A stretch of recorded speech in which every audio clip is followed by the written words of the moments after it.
అప్పులు తెచ్చి ఆస్తి సృష్టించినాం అన్నారు. మిషన్ భగీరథ సృష్టించింది అది ఆస్త, కాళేశ్వరం కట్టిండి అది ఆస్త.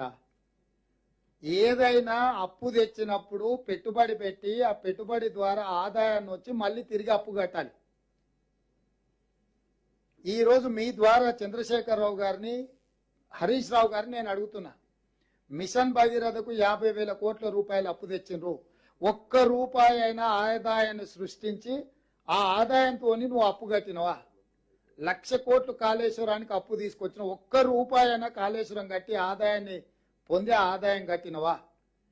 ఇవాళ ఈ ప్రాజెక్టులు కట్టి తద్వారా ఆదాయం వస్తుంది, ఈ ఆదాయం ద్వారా మీ అప్పు కడతా అని చెప్పి వాళ్లకు డీటెయిల్ ప్రాజెక్టు రిపోర్ట్లు బ్యాంకులకు ఇచ్చి ప్రభుత్వానికి వచ్చే నికరమైన ఆదాయాన్ని ఈ అప్పులకు కట్టే పరిస్థితి కల్పించండు. అందుకోసం ఆర్థిక సంక్షోభం వచ్చింది ఈరోజు రాష్ట్రంలో.